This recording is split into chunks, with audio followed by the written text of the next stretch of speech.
Pegi Setiawan kerap garuk kepala dan gelisah saat jalani tes psikologi kasus pembunuhan Vina Cirebon. Sidang gugatan pra-peradilan terkait penetapan Pegi Setiawan sebagai tersangka pembunuhan Cirebon dan Rizky kembali diadakan di Pengadilan Negeri Bandung, Jawa Barat, Selasa, tanggal 2 Juli tahun 2024. Sidang pra-peradilan dengan agenda pembacaan jawaban dari Polda Jabar itu dipimpin Hakim Eman Sulaiman. Sidang yang dimulai pukul 9 waktu Indonesia Barat itu dihadiri tim kuasa hukum, kerabat Pegi, dan aktivis hukum. Tim hukum Polda Jabar, selaku termohon di sidang pra-peradilan Pegi Setiawan, memaparkan sejumlah alat bukti dalam penetapan Pegi sebagai tersangka. Termasuk fakta penyidikan hasil tes psikologi forensik terhadap tersangka Pegi. Kabid Hukum Polda Jabar, Kombes Pol Nur Hadi Handayani, mengatakan bahwa tujuan dilakukannya tes psikologi terhadap Pegi adalah untuk memperoleh gambaran tentang kondisi psikologis Pegi. Meliputi aspek inteligensi, kepribadian dan status mental dalam rangka menetapkan kompetensi tersangka untuk memberikan keterangan dan mempertanggungjawabkan suatu tindak pidana. Tujuan kedua, mengevaluasi kredibilitas keterangan tersangka terkait peristiwa yang menjadi dasar perkara dan mendapatkan gambaran mengenai konteks kehidupan psikososial tersangka, ujar salah termohon, saat membacakan jawaban atas gugatan pemohon di Pengadilan Negeri, PN, Bandung, Selasa, tanggal 2 Juli tahun 2024. Hasil pemeriksaan psikologis terhadap Pegi, kata dia, akan digunakan untuk kepentingan penegakan hukum yang dilakukan dalam kasus tindak pidana pembunuhan Vina dan Rizky di Cirebon pada 2016. Dari hasil pemeriksaan psikologis forensik tersebut, diperoleh gambaran tentang aspek inteligensi, kepribadian dan status mental. Selama pemeriksaan saudara Pegi Setiawan kerap menggaruk kepala, kontak mata kurang terjaga atau cenderung menghindari kontak mata dan cenderung gelisah, katanya. Bahwa dalam diri Pegi Setiawan ada sikap kecenderungan untuk berbohong atau menutupi kejadian yang sebenarnya dan manipulatif, pembohong, karena ditemukan beberapa perbedaan cerita antara Pegi Setiawan dengan ayah kandungnya pada saat ditanyakan tentang peristiwa yang sama di antara keduanya, tambahnya. Klaim punya 3 bukti, Polda Jabar tolak semua dalil gugatan pra-peradilan Pegi Setiawan. Polda Jawa Barat, Jabar, menolak seluruh dalil gugatan pra-peradilan yang diajukan pihak Pegi Setiawan, tersangka kasus pembunuhan Vina dan Eki di Cirebon. Penyidik Polda Jabar mengaku memiliki 3 bukti yang mengarah kepada keterlibatan Pegi dalam kasus yang terjadi pada 2016 silam ini. Meski tak menjelaskan secara rinci mengenai 3 alat bukti tersebut, Polda Jabar memastikan proses penyidikan sudah sesuai dengan prosedur. Ya, kita tolak semua karena memang faktanya dengan kita berbeda. Kami sudah mempunyai 3 alat bukti yang cukup. Semoga hakim bisa mempertimbangkan, ujar Kabid Hukum Polda Jabar, Kombes Nur Hadi Handayani, Selasa, tanggal 2 Juli tahun 2024. Nur Hadi menjawab dalil pengacara yang menyebut Pegi sedang berada di Bandung saat peristiwa terjadi. Ia mengatakan ada beda keterangan atau ketidakcocokan waktu yang didalilkan pihak Pegi. Contohnya di Bandung, membuat pekerjaan rumah, itu tanggal berapa itu? Juli kan, tutur Nur Hadi. Sedangkan, pemilik rumah ngakunya Agustus, berarti dia bulan Juli tinggal di mana? Kemudian secara logikanya, antara anak sama orang tuanya, menurut ahli tadi juga sudah dibacakan, ada perbedaan. Itu petunjuk-petunjuk yang ada, katanya. Kuasa hukum Pegi sebelumnya menyatakan kliennya berada di Bandung saat peristiwa pembunuhan ini terjadi. Sebagai seorang kuli, Pegi saat itu disebut tengah bekerja membangun rumah milik Agus Aceng di Bumi Rancamaya, Bandung. Hal itu juga diaminkan ayah Pegi sekaligus mandor proyek pembangunan rumah tersebut, Rudi Irawan.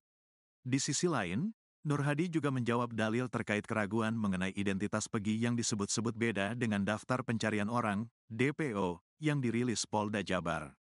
Nur Hadi pun memastikan bahwa Pegi Setiawan alias Perong merupakan tersangka dari kasus pembunuhan Vina Cirebon. Itu udah kita jawab tadi semuanya bahwa yang kita sampaikan itu seperti itu. Intinya, mereka kalau misalkan membuat alibinya mereka juga kita sanggah, tegasnya. Harta kekayaan kuasa hukum Polda Jabar di sidang pra-peradilan kasus Vina. Harta kekayaan Kabid Hukum Polda Jawa Barat, Kombes Nur Hadi Handayani, yang didapuk menjadi ketua tim kuasa hukum Polda Jabar dalam menghadapi gugatan pra-peradilan yang dilayangkan Pegi Setiawan jadi sorotan. Dilansir dari laporan harta kekayaan pejabat negara, LHKPN, di laman KPK, Kombes Nurhadi Handayani memiliki harta kekayaan hampir 5 miliar rupiah. Harta itu berkali-kali lipat dari kekayaan Hakim Eman Sulaiman, di mana harta kekayaan Eman Sulaiman tak sampai 1 miliar rupiah. Nurhadi memiliki rumah di kota Bandung seharga 3 miliar rupiah. Calon jenderal itu juga memiliki 2 mobil dan 1 motor. Kombes Nurhadi Handayani tercatat tidak memiliki utang. Diketahui, Peggy Setiawan ditetapkan sebagai tersangka kasus pembunuhan Vina Cirebon dan Eki yang terjadi pada 8 tahun silam. Disebut sebagai buronan selama 8 tahun, akhirnya Peggy ditangkap jajaran kepolisian pada Selasa, tanggal 21 Mei tahun 2024, pukul 18.28 waktu Indonesia Barat. Jajaran Polda Jabar menangkap Peggy di Bandung tanpa perlawanan. Sedianya, sidang pra-peradilan Peggy Setiawan dijadwalkan digelar Senin, tanggal 24 Juni tahun 2024, di Pengadilan Negeri Bandung. Namun, hakim pun terpaksa menunda hingga Senin, tanggal 1 Juli tahun 2024, lantaran pihak termohon dalam hal ini Polda Jabar mangkir. Terbaru, pihak Polda Jabar akhirnya hadir di Pengadilan Negeri Bandung untuk meladeni gugatan pra-peradilan Peggy Setiawan. Kombes Nurhadi Handayani menjadi ketua tim kuasa hukum dari Polda Jabar dalam sidang pra-peradilan Peggy Setiawan, Senin, tanggal 1 Juli tahun 2024.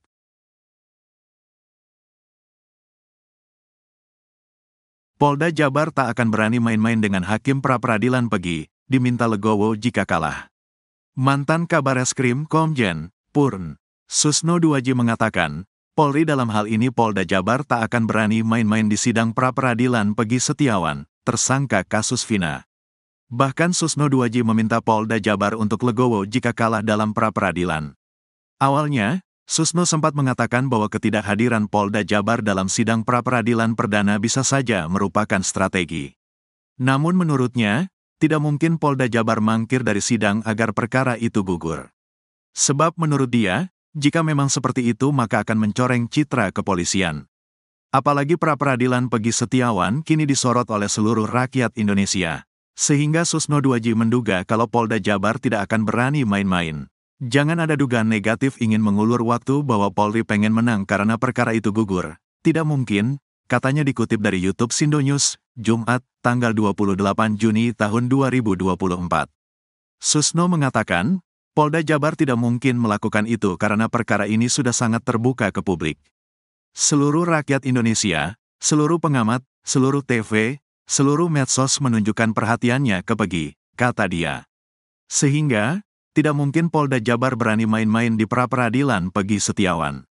Apalagi, Hakim PN Bandung, Eman Sulaiman juga sudah mewanti anti Polda Jabar agar tidak membuang-buang waktu. Mana mungkin mau main kejar-kejar waktu, tidak mungkin, tidak akan berani dan tidak akan sempat, tegas Susno Duaji lagi. Bahkan menurutnya, sangat picik jika ada anggota Polri yang berpikir seperti itu. Kalau ada di level penyidik yang berpikir seperti itu, berarti dia picik, tidak membaca situasi, ungkapnya. Soal ketidakhadiran Polda Jabar di pra-peradilan, menurutnya hal itu terbilang wajar. Kalau soal pra-peradilan tidak hadir saya sepakat, itu memang sering, yang jadi masalah ditunggu 45 menit belum datang. Apakah surat nyangkut di tata usaha pengadilan? Apakah Polda salah telepon? Kata dia. Susno pun merespon pernyataan Kabid Humas Polda Jabar, Kombes Jules Abraham Abbas yang mengatakan hadir di sidang pra-peradilan tanggal 1 Juli tahun 2024 nanti. Aku bangga dengan adik-adikku kalau hadir, kita yakin dia akan membuka alat buktinya, ungkap Susno. Ia juga menegaskan bahwa dalam pra-peradilan itu tidak ada yang kalah dan menang, tapi yang menang adalah kebenaran. Susno Duaji pun meminta Polda Jabar legowo jika nantinya kalah di pra-peradilan. Kalau Polda Jabar kalah, bersyukur hasil kerjanya dikoreksi, penggugat kalah syukur, ternyata tanggapannya keliru, pungkasnya. Hakim pra